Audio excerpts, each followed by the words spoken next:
This slideshow will explain 4 ways that you can extend the analysis of a body paragraph.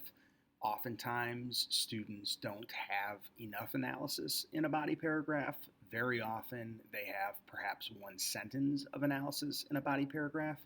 And I think that in a timed writing for AP, or even a real essay that you might write in college, your score very, very much depends on the amount and also, of course, the quality of analysis that you can manage to get into each of your body paragraphs. There will be a lot of words on the slides to come, but I will not be reading those words to you. I figure that you can go back and pause this slideshow and read the slides for yourself if you need to.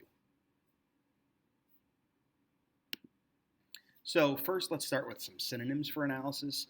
In the recent years, I've been asked several times what exactly is analysis, and it is, of course, higher level thinking.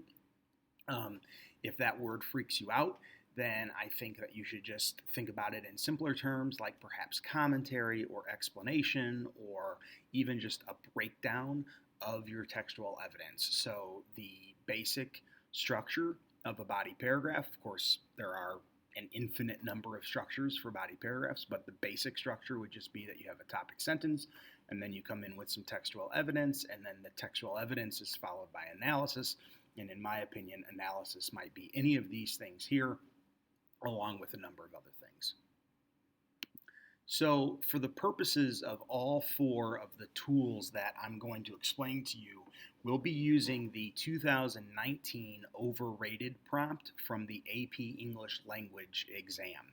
And I thought that I would make everybody angry by putting a picture of what I believe to be one of the most overrated films in the history of Hollywood, Forrest Gump. And I know that a lot of people really like that movie, so perhaps you don't feel it's overrated, but you're wrong. So the first tool is what I call effect. So to extend the analysis, sometimes we can just ask ourselves, what's the effect of the evidence that I just provided? So here's a paragraph that has lots of good textual evidence. It's about the Kardashians and how fame and money are overrated. But there's not a lot of analysis. There's perhaps a sentence or two at the end of this paragraph. And I don't think that this paragraph would get you a qualifying score on the AP exam. This is that same paragraph, but now I've doubled the length of it just by asking myself, what's the effect of the evidence that I've provided? So you'll notice that word for word, verbatim, the paragraph from the previous slide is still there. But beginning with fame is overrated, as my example proves, I've added all new analysis, and it's basically just based on answering to the furthest extent that I can, what's the effect of the evidence I just provided. Now you might be looking at this and you might be thinking, well, I can't do this. I can't write that much. And maybe you can't, but can you answer it with 1 more sentence? Can you answer it with 2 more sentences? Because every sentence of analysis that you add could end up raising your score. So even if you can't do what a 47-year-old English teacher with multiple college degrees can do, you can certainly add a sentence or 2. Plus, I would argue that many of you can probably do better than what I just did. The second tool that I'm going to talk about is what I call significance. So it's when you're asking the question, why is your textual evidence important enough to write about? Now, we all know why you chose the textual evidence that you chose in a timed writing situation. You chose it because it was the first thing that came to mind. Of course, that's why. You don't have a whole lot of time to sit around and ponder what might be the very best textual evidence. So talent very much counts, right? Like how quickly can you come up with unique textual evidence? But we have to play the game. We have to pretend as if we've written the timed writing in a situation where we had weeks and weeks and weeks to think about this textual evidence and come up with the very best textual evidence. And so, if that's the case, then a way to add analysis to a paragraph with textual evidence is to ask yourself, why is this textual evidence even worth it? Why is it significant? Why is it important? Here's that very same paragraph again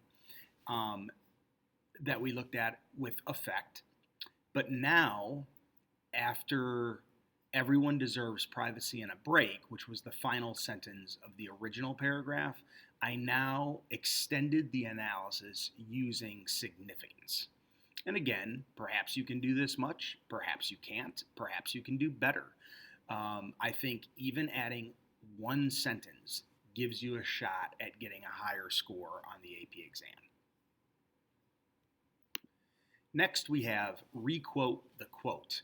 And I'm still going to use the overrated prompt, but I'm going to switch from the Kardashian example.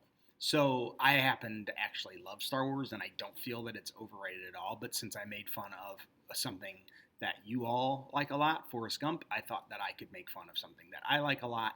And I have to admit that the dialogue in Star Wars is very lacking. I think that Star Wars is an incredible movie franchise. I grew up with it. I love it. But I don't think that I love it because of the dialogue. And here is a good example of that terrible dialogue. He won't turn me over to the Emperor. I can save him. I can turn him back to the good side. And perhaps if Luke were 7 years old, saying that to his, 5-year-old sister or 5-year-old brother or his buddy on the playground, that wouldn't be bad dialogue. But for a grown man to be saying that to his grown sister in that way, using that verbiage, I think that's not an example of good dialogue. So, in the requote the quote strategy, you still have your textual evidence. Your textual evidence is the quote, right? So, he won't turn me over to the Emperor. I can save him. I can turn him back to the good side. But if you notice in this paragraph, after I quote, I then requote pieces of it again and again. First, I quote, turn me over. Then I quote, good side. Then the good side. Then the good side again. Then just sides. Then just good. And then just bad. So I'm attempting to take that first quote and drag it throughout the entire body paragraph. You want to spend time with your quote. You want to pretend that your quote is a really great date and you don't want that date to end. You're going to hold that quote's hand all the way until curfew, all the way until the date is over, the night is over, and you want to extend that as long as possible. You don't want to let go of the quote. You don't want to let go of the hand of your date. So requote pieces of the quote as you go through the paragraph. And finally, you can merge the evidence and the commentary. And this is probably the hardest of the four tactics that I'm giving you. So a writer can start their paragraph with some evidence, and then you begin to merge it as you get into the commentary. And I think that this tactic is fairly similar to the quote requote. It's just that here you don't have a quote, right? You've just got some paraphrased evidence or some anecdotal evidence, and again, you're merging that with the commentary. So here is a really great paragraph that a student of mine named Megan Brandon wrote for this particular essay, the overrated essay, and I got her permission to use this paragraph. But it's a great example of how Megan never leaves her example of TikTok, and she drags it throughout the entire body paragraph. She never leaves it alone. She's constantly analyzing it, and she really merges the evidence with the analysis. And that's my slideshow on 4 different ways that you can extend analysis if that's problematic for you, or if it takes you a long time to do that in a timed writing situation. Perhaps you could think of these 4 tools and they might help you do it even more quickly than you're already doing it. Thank you very much.